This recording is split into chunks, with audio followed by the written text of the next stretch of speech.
Hey folks, thanks so much for coming to the Capitalism for Good podcast.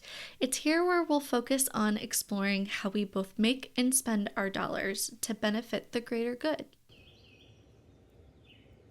Folks, okay, so today we have a callback to a story that I told a while back about being on the hunt for a book by Joel Goldberg. He is a local announcer for the Kansas City Royals.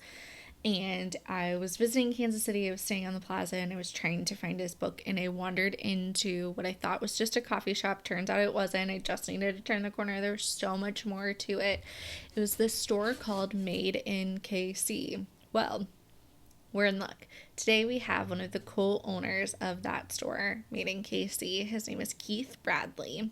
And he is just another Kansas City guy who is here to uplift and support his local community, also his partners and his teammates within the store. I was pleasantly surprised to hear that not only do they have these, I think, 11 locations of Made in Kansas City, but they also are involved in a handful of other businesses that you will hear about. And it seems like some other potential things on the horizon as well. And I'm just really excited to share this with you guys and for you guys to hear about it. I'll let him get into the nitty gritty of it, but in short, Made in KC is a store that, not so surprisingly, sells items made exclusively in Kansas City. So enjoy. Let's learn more. Thank you so much for being here. I really appreciate it. To start, can we start really simple with just a general overview of what Made in KC is, specifically for folks who may not live in Kansas City or just might not be familiar with the store? Yeah, absolutely. Thanks for having us and reaching out. It's excited to we always love talking about our business and I always love to also talk about the city that we live in, Kansas City. So at its core, Made in KC is two things. We are a platform for local Kansas City artists, makers, and designers to sell their products through. But we're also using that same platform where we have a mission to make shopping and supporting those Kansas City artists, makers, and designers as easily and conveniently as possible. So, in the same way that we all have gotten accustomed to maybe loading up that Amazon cart or popping in the Target or going to a local grocery store, we want to have that same level of convenience for you to direct your dollars locally. And to do that, we have multiple locations. We have a really great shopping experience. And we also have really great products by really great people here in Kansas City. So at its core, we're about being that great conduit for people who have a great product that they've made, that they've always dreamt about making and want to sell. And at the same time, marrying that with an experience for the customers, like, I want to support local. I just don't know how to do it. Here's how you do it. It's right down the street. It's right in your neighborhood. You don't have to wait for a special event or sale or day, small business Saturday. You can do it every day. Yeah. How did you come to be co, is your title co-owner? Yeah. How did you become a co-owner of Made in KC? So there's three of us, myself, Tyler Enders, and Thomas McIntyre. So the three of us own and operate Made in KC and a few other businesses that we might talk about later if it makes sense to. But we are all connected in some fun ways. Tyler and Thomas went to high school together and have been friends since high school. Me and Thomas are related through marriage. I married his sister many years ago. And this is all of our first, each of our first business ventures. And so all of us came from various diverse backgrounds. I was in the nonprofit world. Thomas was in accounting. He's an accountant by trade. And Tyler came up through finance and through some other startup businesses that he was a part of, just on the initial level. So we all have very different backgrounds, but Made in KC was our first business venture. And kind of what brought us together was, for a while after college, Tyler had moved away from Kansas City. I want to get out, see the world, spend a lot of time in New York. After doing that for a season, he came back to Kansas City and really had a desire to connect with a part of the city that had changed since he last lived there and had different friends than what he grew up with. And so for him, that was people in this artist and maker community who, at the time in Kansas City, was small, not really well connected in the traditional sense and outside of his normal circle. And so as he got to know some people in that world, he kind of found a theme of like all these folks have great products, but they can't get anybody, any other shop to pick them up. And so they do these pop-up shows or they do these First Fridays events down in the Crossroads Arts District here in Kansas City. Or they do a spring or fall craft fair and they are lugging their stuff in their cars. And if it rains, no one shows up. And if it's too hot, no one shows up. And if they do get in a store, they're put in a little corner of the store that says, here's our local section, and it's not really celebrated. And from that came, well, what if we brought these artists together? And what if we celebrated them? And what if we didn't make them lug their stuff around every show, but we bought it from them up front, wholesale, and then we sold it. We created this experience, and so that was really right there. That was the nugget. That was the core and the start of what Made in KC is today. Can you talk a little bit about how you go about finding the vendors and the manufacturers and the creators? Because, like you said, there's so many out there. Even if Yeah. it's just someone that is starting out. I talked to Greg Moore a couple weeks ago, and he was talking about how Chase just started Charlie Hustle in his garage. Like so many folks just start that way, but it's difficult sometimes to find them if they don't have the marketing connections or whatever that is. How are you finding folks and making your decisions about who to carry? Yeah, we do it all sorts of ways. What's fun about Kansas City is I feel like we have a little bit of a wealth of creativity. We kind of punch above our weight class in terms of size, partly because of Hallmark Corporation being in our, being based here, and we get a lot of artists who have been over the decades have been drawn here and set up shop here in Kansas City. But early on, we would go to those fairs I was talking about, those pop-up shows, follow someone on Instagram.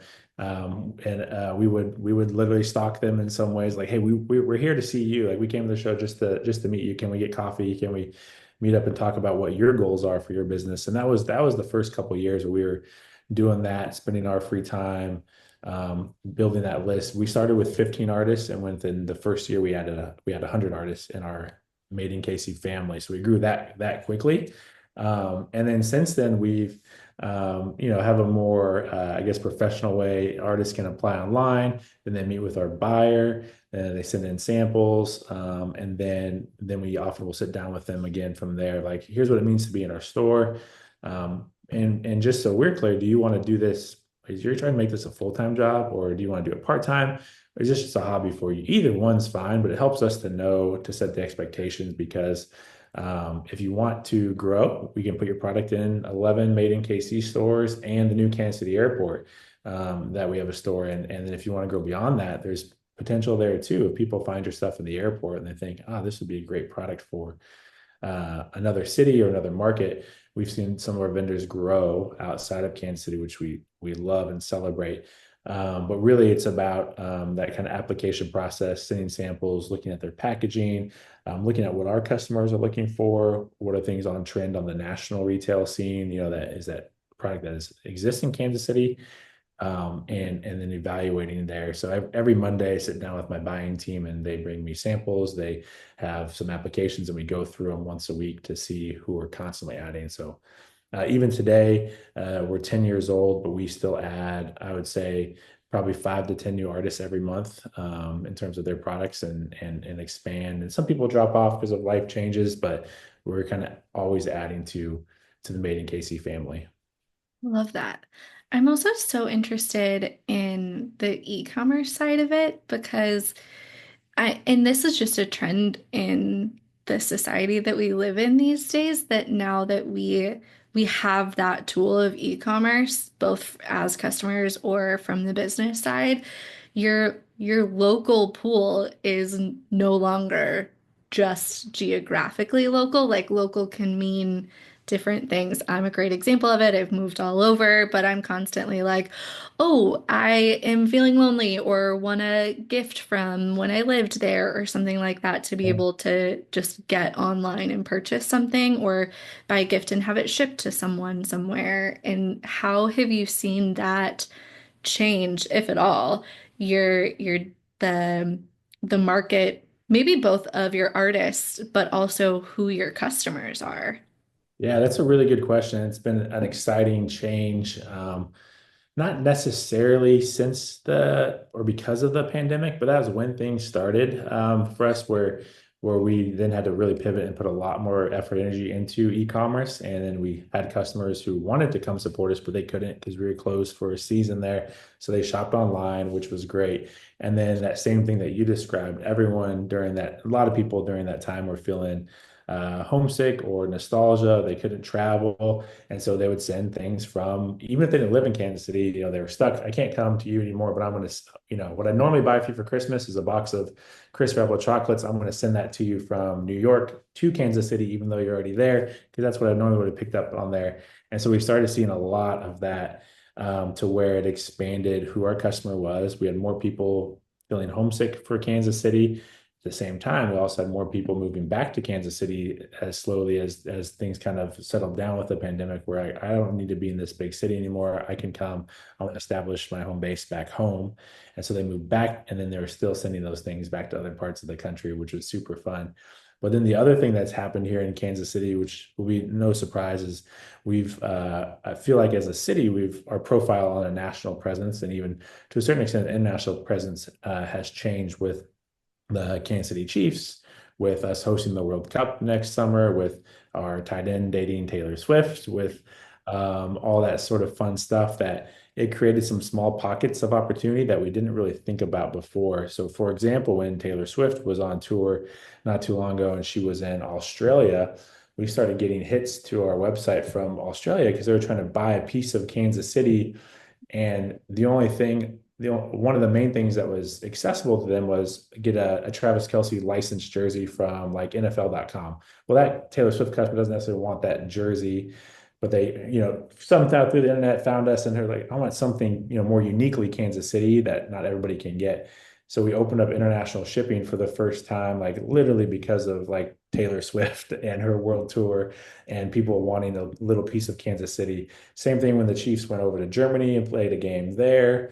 We started getting hits from Germany, and we're like, oh, there's something to this brand. And then with our kind of what Kansas City is most known for is barbecue, we sell a lot of barbecue sauce. And so we have pockets now of customers all over the world who maybe have come here once or twice. They have their favorite restaurant. Now they order sauce back to their hometown in Florida or Australia. And they don't order one, they just order by the case because they want as much of that sauce that they give out. And so that is to kind of your question, that's expanded the pool of people who they understand what it means to support local, and they're doing it in different markets, which is really fun to see.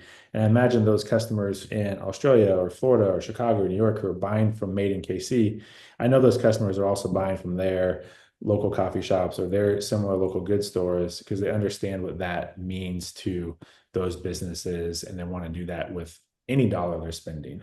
Yeah. Yeah, that it makes me think of that Kansas City in and of itself has almost become its own brand. And A little then we've bit. got all these other things under it. But like the city is known and not just like the cowtowny way that it used to be Right. known, like when I was living there, when I was growing up, you know? Yeah. Yeah. Yeah. We're definitely this hasn't been a thing that we could not have predicted, in 2015 when we started that, yeah, I'm gonna ride this Kansas City train as far as it goes, because someday it's gonna be, it's gonna be a big grown-up city. But it's been a fun, like almost quiet evolution of the sort of a maturity, but also just some fun things happening that are easy for anybody to get excited about. A Super Bowl win, pop star hosting, the biggest sporting tournament, with the World Cup next summer, hosting the NFL draft, seeing, some certain celebrities have homes here because it was inexpensive to buy a home here and shoot a music video here and they kept it. So like little things like that that kind of raise Kansas City's profile. All the great SNL actors who have come up through, who grew up in Kansas City and come through and still rep their hometown. All those little things add up to uh, make you think, oh, there's something about Kansas City that's different than what I thought it was. Yeah. Can we talk about the not so great side of current events? Of you were just talking about like expanding into international shipping and all of those types of things. I've been talking to a handful of like manufacturers that are dealing with the tariffs from that are going on right now. And while I recognize that you all specialize in items that are specifically made in Kansas City, are you guys feeling the effects of anything that's going on, or even just like the volatility of recession, like all of these scary words that are impacting the way in which people make money decisions these days? Yeah, for sure. It is a uh, wild time to be in retail, but that's been the case for a long time now. Going back to what we mentioned about pandemic earlier, and then even before that, with the rise of e-commerce, is a wild time to be in, for primarily in the brick and mortar retail space. And so, a lot of the things that we have been experiencing and seeing are not necessarily unusual in our industry. But what is different about this time, and I think what is I think important for us to, maybe for your listeners to understand, is that, we didn't get into this business because a product made in China is inherently bad and worse than a product made in Kansas City. We got in this business to support our neighbors, our friends, the people in this city, and we think there's some really good things that come from that. But we are to the point now where um, especially in our consumer culture where everything is connected in some way, shape, or form. And whether it's a part of if it's the jar that the local candle maker is pouring their locally made candle in, that jar most likely comes from overseas. And we're okay with that. And we own that. And that's totally fine because that's going to help them get better margin on their candle. And the products, started here and ends here in Kansas City is what we often say. But we're such a globally interconnected supply chain on so many levels that it will soon disrupt some of the local artists that we work with. We've already seen it happen with our local coffee roasters, our local chocolatiers, and the price of those raw goods. And we'll see that in other industries too, whether it's an apparel designer and their blank t-shirts are made overseas, they're printed here, that costs are going to go up. And then by extension, everything kind of becomes a little more expensive and a little more challenging.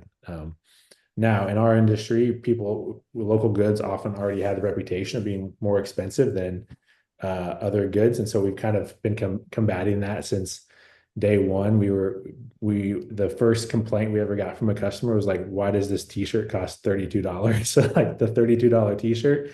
Now you can't really find a decent T-shirt for anything less than that at all, and people are comfortable, paying $40, $50 for a T-shirt. But it is something that local goods have had the reputation of being more expensive because of whatever, for all the reasons we kind of described, they can have the opposite of the reasons we described. And so I think in a sense we've kind of gotten our customer acclimated to that already, and it's more about the storytelling behind it, the shorter supply chains, oftentimes the more environmentally friendly supply chains, the fact that 90 cents on your dollar spent in our store stays in your Kansas City community and doesn't go to a tariff, for example, or to shipping container company that's bringing shipping containers back and forth. The money gets sliced up so many ways on a fully made international product, that storytelling that we've been doing is going to become even more important, to help people understand the why and give them the option that to spend their dollar. On the flip side, we might see some of those other products, alternatives, that are made overseas become more expensive, and then the local alternative doesn't seem as bad as it did before. But that's still too early to tell on a lot of those things right now. So just kind of wait and see, and kind of been doing what we've been doing, which is celebrating all the good things going on in our city right now. Yeah, that seems very similar to last week. I spoke to Emma Groves. She is the co-founder and CEO of two sustainable manufactured brands for toothbrushes and then for straws. And I asked her a similar question, and she was like, if not this challenge, there would be something else. Like that's all a part of being a business owner. So while it is difficult to make future business decisions now, if it wasn't this, it was going to be something else. And you just Yeah. have to kind of like roll with it a little bit. Yeah, I agree with that 100%. Yeah. From that standpoint, so many things that at least the folks within my network are always talking about is like, well, what can we do to help? Like, if we're not an employee of your store, if we're not the buyer, if we're not the creator, if we're just the customers, like, what can we do to help? Is it helpful from like a supply and demand aspect to help creators scale if we're focusing on our energy on these smaller markets or on local creators? Or is there like what can we do to leverage the customer power, if anything at all? Yeah, that's a really good question. I've never um on the easy answer, I guess I'd say is shop local, right? It's kind of it's try we say it all the time, but like we challenge people to redirect at least one of your regular purchases, right? So maybe it's a certain type of soap. You always buy Zest from whatever store because it's cheap and you just use it, whatever. Find a local option that you can maybe spend a couple of dollars more on, but then that becomes a part of your life, a part of your habit. So we've been really trying to cultivate that habit change. And we learned this, we have several coffee shops that we operate, and we learned when you open a new coffee shop, it might be cool and you have a great product, but what you're really asking the customer to do is change their morning routine, which is really hard for people to do. And it happens over a period of not just weeks and months, but years. And then eventually your coffee shop has a robust customer base and they all used to go to another coffee shop. It's not like when you open a coffee shop, you're not getting first time coffee drinkers. They're like, oh, I've never had coffee before. I think I'm going to try it right now.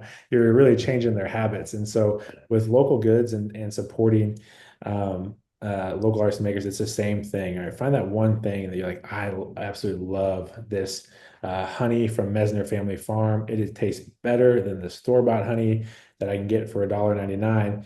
And so anytime I buy honey, I'm going to buy Mesner honey and have that one habit. And then you become a fan and a spokesperson for that brand and that product, and you're buying it for your friends every holiday, and they get sick and tired of you because you're always bringing them Mesner honey.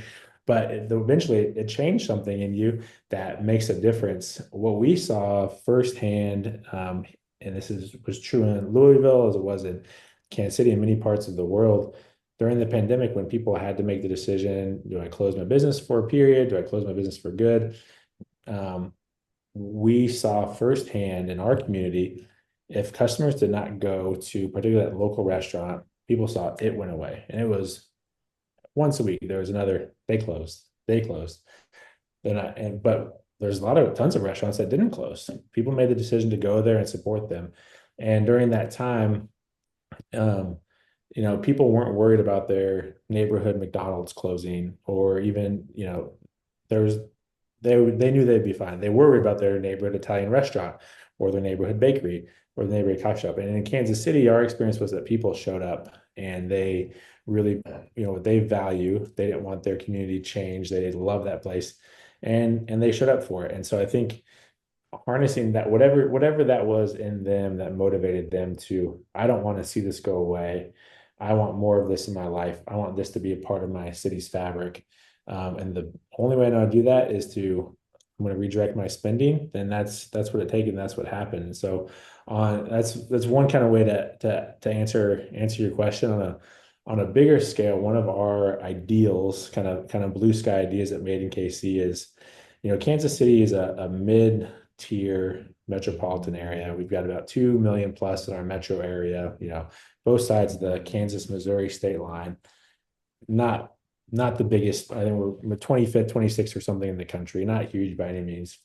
But yet we've been able to grow our business to where there's 10 Made in KC stores. There's an 11th one inside our airport. There's 11 ways that you can buy different locations that you buy local products every day.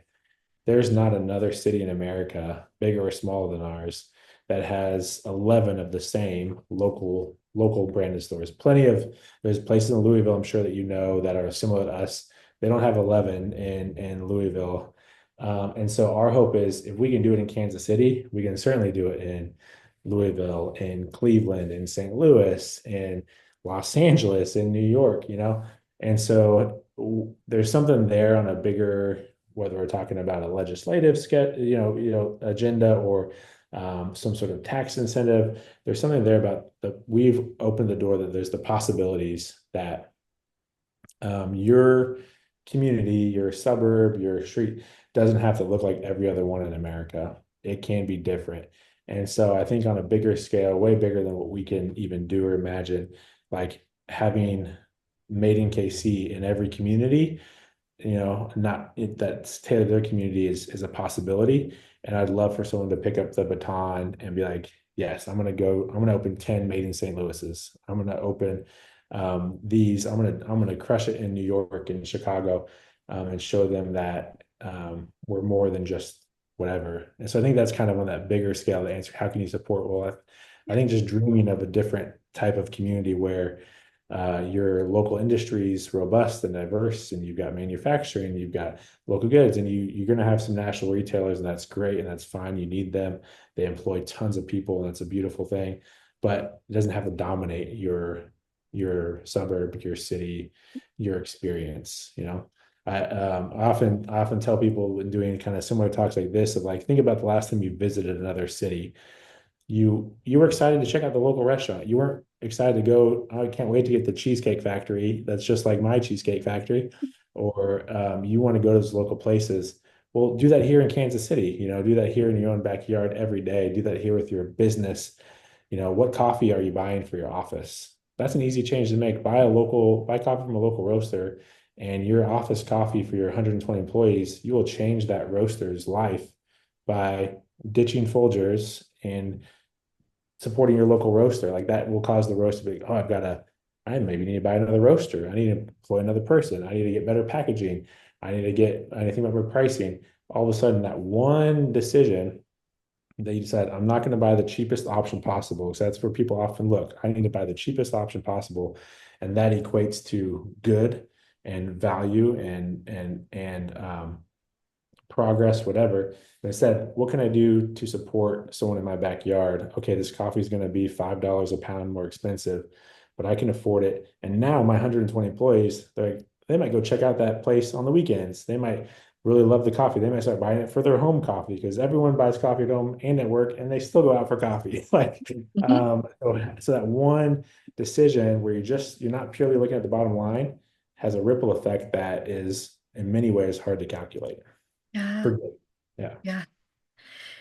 In kind of shifting from dealing with like the external chaos that we all have to deal with to what ends up being like internal chaos of just what it's like to have a business full of humans, full of all of these things. So, what's your management philosophy specifically when it comes to like creating stability in such a chaotic and ever evolving, changing world? Um, yeah, it's a really good question. A couple of years ago, we had a group of advisors come alongside us and help us kind of take the next step as a business. We kind of had a realization that this is about 5 years ago, that our next 5 years aren't going to look anything like our first 5 years. And that there's some people out there who probably know what our next 5 years could look like, right? They're out of the startup phase, they've been in other businesses and whatnot. So we brought along some people who provided some really good advice for us that we've stuck to. One of those was like hire an office administrator. We never had one, never crossed our mind to have one. Didn't think we could afford one, but they're like, no, do it and let that person handle some of the things that you guys are getting tied up with, so you can start to do some other things like what is your management philosophy? Think about those things versus just putting out fires and all that sort of stuff. But then the other thing they really advise us to is like get together, the three of us are partners and really identify what are your core values as a business. It sounds very business booky, very, very hokey, but we've identified core values that are very familiar to other businesses. And the thing that we've done is we've actually stick to them. So teamwork, hard work, decentralized leadership is one of our main ones we talk about. We talk about the most. We put together these core values and we put them at the top of every email that we send out to our team. We hire people based on them. We give our all of our hourly team members get a 6 month review and 6 months raise every 6 months, and they're graded on those core values. How are they doing with hard work, teamwork? How are they doing with decentralized leadership, servant leadership, and positivity? So our five are teamwork, hard work, decentralized leadership, positivity, and servant leadership. And so we talk about those every day, and we lean into those. And I think our team has really grown to adopt those themselves, and it kind of helps. And so really leaning into those core values gives us stability when we're having a hard time making a decision. Well, is this person, are they leaning into these core values? If they're not, the decision is kind of made for us. Are we going in this direction? Does it align with these values? If it's not, then it kind of makes those decisions for us. So it took a lot of work to get that point, but then once we've got those in kind of our toolbox and we use them regularly, they become really good tools. Yeah. Yeah. I'm interested. You said your background was in the nonprofit world, which, as is mine, I've spent probably 15 plus years in and around the nonprofit world. Started out as a fundraiser, grant writer, became program manager, have been all over the place. But one of the things that I am really passionate about and talk all the time about is one, misconceptions when it comes to nonprofits and just trying to like walk people through some of those things. But a piece of that is I have found within my experience in my career that the way in which nonprofits function is not all that different than the way in which for-profits function. We have our own unique challenges. There are some things that are specific to it. There's also like specific accounting practices that are a little bit different. But like on a whole, if we just look at it from baseline, they're Yeah. not that different. Can you talk a little bit about any of the parallels or the things that you've taken from that part of your life to what you're doing now? Oh yeah, that's a really great observation. I say the same thing often too, and especially when you throw in our startup small business being heavy in retail, right? So both retail and nonprofit, we make all our money in the fourth quarter, Yeah. usually Uh-huh. the last couple weeks of the year. Uh-huh. And we're kind of almost always trying to hold on for the whole year until we get to that until we get to that part of the year. You know that from fundraising and Uh-huh. grant and things like that. We all rely on the generosity of others, right? So there's plenty of nonprofits to give your dollar to, plenty of other places to shop, and even other places to support local. And so people come to you because they want to, right? They feel like they're part of a better story, a bigger story, a different mission. Um, Behind the scenes, we're in the people business, and that's what the nonprofit business is as well. So we got to take care of our employees in the same ways. Our employees are looking for the same things, right? People work for nonprofit because again, they want to feel connected to the mission. People work at Made in KC because they don't want, not because they just like they like retail, but they could also work at Target, but they want to be part of a bigger story. They want to be part of a mission. And so there's so many overlaps and parallels. On the other thing that's I would imagine hope is probably similar in Louisville, but here in Kansas City, the nonprofit community is very robust and I would say healthy. It's very well connected, and people are not afraid to share secrets, share best practices, to work together. They want to see everybody do well. It's not there's a nonprofit executive who I'm close with, and she used to work in the Chicago market, and it was very more cutthroat and don't share, and everyone's fighting for the same thing. Here it's collaborative. And that's the same thing in the small business world. We want to see all small businesses thrive in our, that's good for everybody. We don't celebrate it when a small business goes out of business and think, oh, that's more customers for us. No, that's not how it works for one and two. We need more small businesses, not less small businesses. And so there's so many different parallels between the two, and that is one of the things I think that really helped us have some early success at Made in KC is one, we didn't know what we were doing. And so we weren't doing it the traditional way. And two, we approached it with a little bit of a nonprofit lens, like let's work together, let's listen to our customers, and our customers are not only our customers, but they're our vendors. Those are also our customers. Let's see what they want. We view every sale that we make as precious and valuable in the same way in fundraising. Every dollar you view as precious and special when it's $1 or $1,000 or $1 million. And so we kind of had that lens where we were scrappy and appreciative and collaborative in a way that you expect or see a lot in the nonprofit community. Yeah. Yeah. I also think often that startups in general function much like the poverty mentality of nonprofits, and that there's so much of this like you're going to do more with less because you're always trying to like Yeah. truly maximize your ROI. But like that's not that different than not just a startup, but like any business. But it's just there's an added layer of everyone's looking at you being like, I'm looking at your overhead rate. I'm looking at what Yeah. you're doing here. Yep, that's exactly right. Yeah. Can you also talk a little bit about, so you were talking about how you guys started with like a little bit of a non-traditional lens in the things that you did. And when I'm looking for businesses and leaders to talk to, I'm always looking for those that make like those against the grain decisions. Like you guys wanting to focus very locally on your creators that are in your backyards and being able to support those and uplift them and be available and approachable with having so many locations. For other entrepreneurs or potential owners or founders out there who are looking to make those against the grain decisions, to be like, I want to do things a little bit different than our Walmarts and our Amazons or whatever. What advice do you have for folks like that that kind of want to follow in your footsteps? I think you'll we in those decisions and in those early years, we made a ton of mistakes and we experimented a lot. And I think that's what often gets missed in a lot of small business or entrepreneur stories, especially on the success side. People, they see the end product, and they see where you're at currently, but it's easy to forget all the different mistakes. So one of the non-traditional things we did is we experimented a lot and we weren't afraid to make mistakes.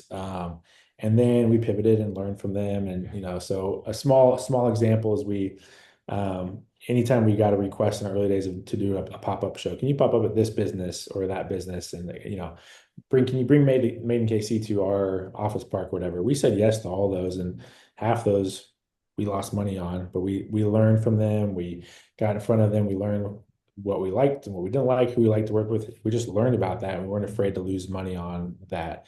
Versus the traditional approach would have been, you're going to calculate it all and you're going to only say yes to the big ones. And those might not even be successful. And maybe just try one and don't do it. We in our second year of business, kind of towards the end of our first year, we partnered with one of the biggest retailers around, Hallmark, and we partnered with Hallmark Corporation because they asked us to, and they said, "Hey, we see what you're doing over there with local goods. We want to put local goods in all of our Hallmark stores around Kansas City. Like this is our backyard." And so we just said yes to that, even though we didn't make any money. We were kind of brokering. We would buy local good X from vendor and then deliver it to Hallmark and sell it through them. And we had no markup, no margin in the middle. Not a smart business decision. We were driving around town all the place. I was doing a lot of the deliveries, but from that experience, we learned, this sounds really silly now, how to barcode our products. Yeah. Because before we didn't do that, and we learned the importance of keeping track of inventory, and we learned the importance of margin, and we also learned not to be afraid of a big business and be afraid of our competition. We tried selling on Amazon for a while. We're like, let's figure out how Amazon does things. So we went through, did some FBA classes, and tried to get our local goods on Amazon, and that was a flop. It just didn't work. It didn't translate. We learned a lot about Amazon and how they do what they do and why they do what they do through there. So many things now that decisions we know we would never do that. We can, evaluate it pretty quickly. And even back then we were smart enough to know this probably isn't going to work out or make money, but let's do it anyway and let's learn as much as we can. And so that would kind of be is my advice is constantly learning, and you learn from your successes. You also learn from your failures, and that's okay. We talk about our failures way more often now to our team member, to the public, than our successes, because we just learned so much from those. So that would be kind of one piece of advice of don't be afraid to make mistakes, which again sounds fairly cliche, but If you don't, you're going to stay in one spot. And we kind of took this approach: if you're not growing, you're dying. And so we really wanted to do that. We opened 3 stores in our first year of business. Oh, We would not do that. We would not do that again. But but we had the opportunity in front of us. We didn't know what we didn't know. And again, we wanted to make shopping local convenient. So we went to the people, right? And we our hope was that if we're going to succeed in retail, we need to become a household name. And so we need to make it seem like Made in KC's always been around, mm, even though we just started. And I think to a certain level, we've succeeded with that. Although if you were to line up 100 Kansas Cityans and you ask them about Made in KC, I think you only get 10 to 20 yeses. oh, If you really? tell people about Hallmark, you're going to get 100 yeses. Yeah, I know Hallmark. Yeah. And so that was kind of our standard of like, well, they've been around for 100 years doing similar stuff to this. So how do we learn from that? And so, yeah. Yeah. I always think about it, there is a perception sometimes that those you were talking about, like doing an event and you're losing money on it, like that can Yeah. be looked at as a failure because you lost money. But if you learn a valuable lesson out of it, are you really failing? Is that really a failure? It Yeah. monetarily maybe, but in the long run, maybe not.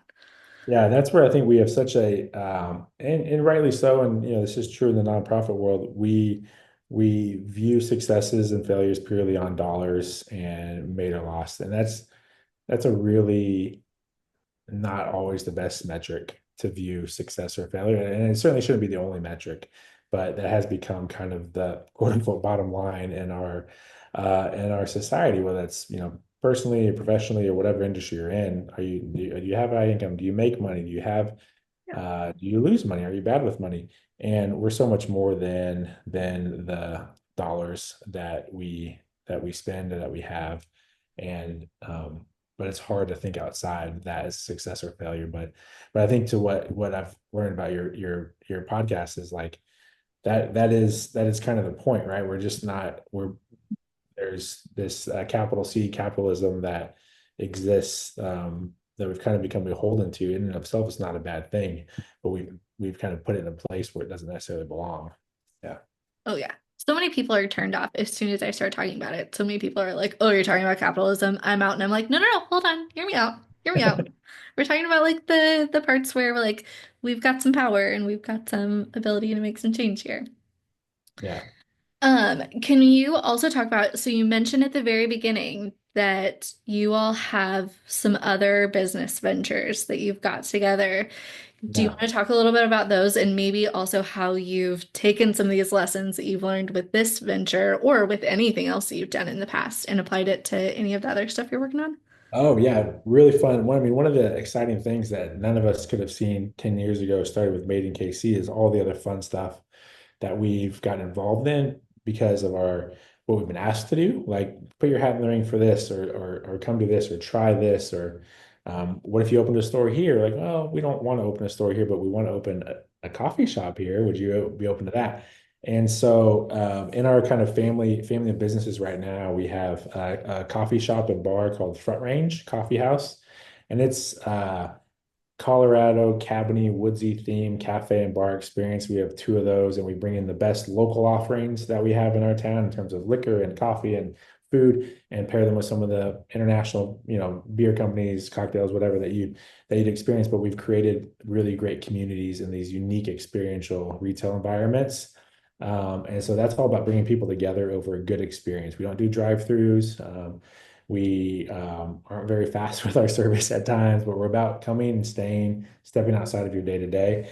We have another concept that's not mountain themed, but beach themed called Out of the Blue, where we have tropical plants and palm trees and swings that you could swing while you drink your latte or sip your orange wine. And again, it's a place where you just want to get away a little bit from your everyday experience. So those are some of the more like fun creatively on the one of the things that one of my partners is really great at is designing spaces and because he's been a great vehicle for like, let's just design this space a little bit outside the box, a little bit different. What if there was swings here? What if there was palm trees here in the Midwest type of thing? But then beyond that, there's been two particular companies that we've either admired from a distance or worked alongside that we've become owners of and heavily invested in. So one of those is Sandlot Goods, and they are a hat manufacturing company here in Kansas City. So they started making leather goods, high-end leather goods, wallets, belts, journals. Through the pandemic, pivoted to making masks because they had sewing equipment. And then as need for masks went down, we pivoted to making baseball caps 100% made here in the United States, here in Kansas City, from cutting the fabric to the stitching. You can kind of see picture behind me here of Sandlot Goods. And so last year we've made over 100,000 hats, and we have partners across the country and different licenses. And so we're part of that. Kansas City used to be one of the largest textile manufacturers in America back in the early parts of the 19th century. And so this is a little bit of a nod to that part of Kansas City's history. But we're really kind of putting our money where our mouth is on the Made in KC side. We don't make anything, great people in Kansas City do, but this is us investing in one of those companies that we hope to grow beyond Kansas City. So super great company, great story. They've made hats for Jason and Travis Kelsey and the New Heights podcast, and lots of fun projects with that. And then the other one that is really a treasure in any community, but there's a local bookstore here called Rainy Day Books in Fairway, Kansas, and they're turning 50 years old this year. A couple of years ago, the founders and owners were ready to retire, and so we reached out to them and offered to buy their bookstore and carry on their legacy of literacy. And so we also own Kansas City's kind of one of their most well-known independent bookstores. Recognizing that's an important pillar in any community, having that independent bookstore. It's also fits very much in line with our Made in KC kind of ethos and retail philosophy and all that good stuff. But it's also one that brings a lot of pride to Kansas City because of all the author and public connections that we've developed over the last 50 years, where we bring in authors to come and celebrate Kansas City who might not come here if not for Rainy Day Books. Like, I'll just go to Chicago or New York. Nope, I want to start my book tour here in Kansas City. So it's another source of like great city pride for us to be part of that business as well. I love that. That's all so exciting. I had no Yeah, idea. yeah, yeah, very fun stuff. That all started with, those 15 artists and makers we worked with 10 years ago, made in KC. Yeah. Love that. So, I'm going to end on continue that positive trajectory there.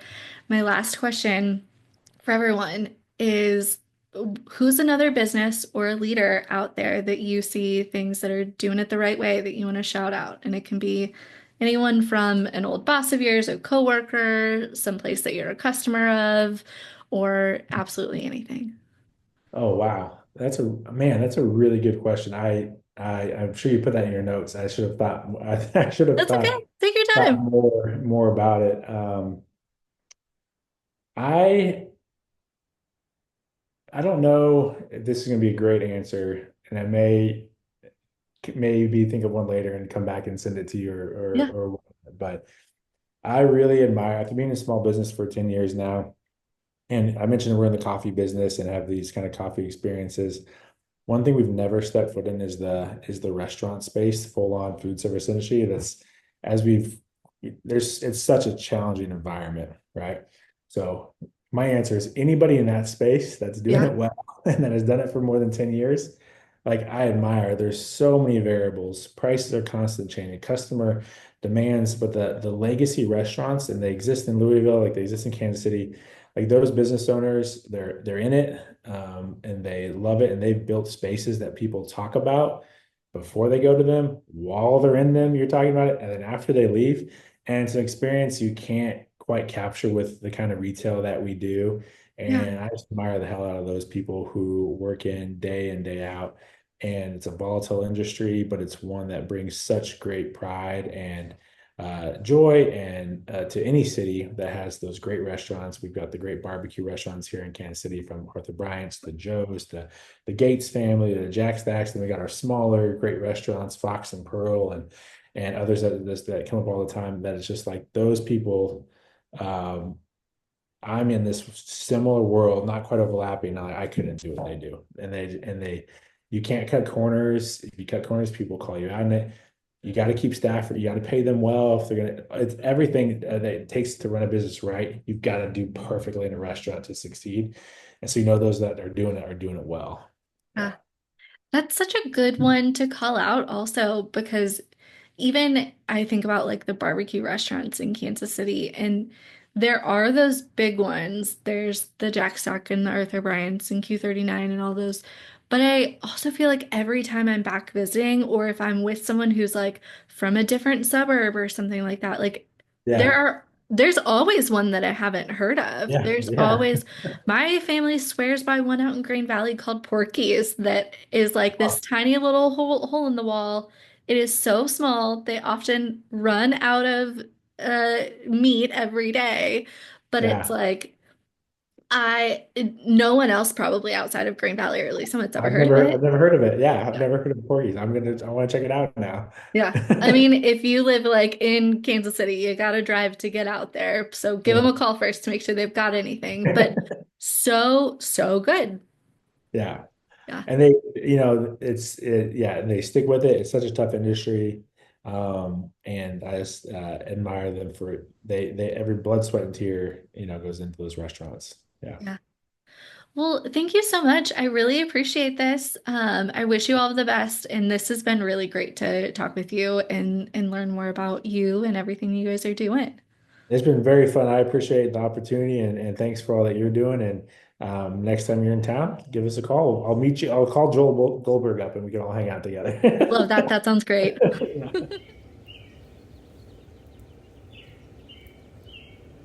Folks, thanks so much for listening to the Capitalism for Good project. Just a quick reminder that this project is supported through patreon.com/capitalism for good. There are weekly between the interviews episodes, early releases of interviews, merch, and other bonuses for those that subscribe through the Patreon. Support allows for this project to continue to move forward without the potential bias of traditional ads. Thank you so much for anyone that's already in that community and for anyone considering joining. As always, please let me know what you think, and also if you have any recommendations for leaders that you see out there making a positive impact on their internal and external communities. I would love to shine a spotlight on your favorite folks. All right, that's enough. Let's go leave this place better than we found it.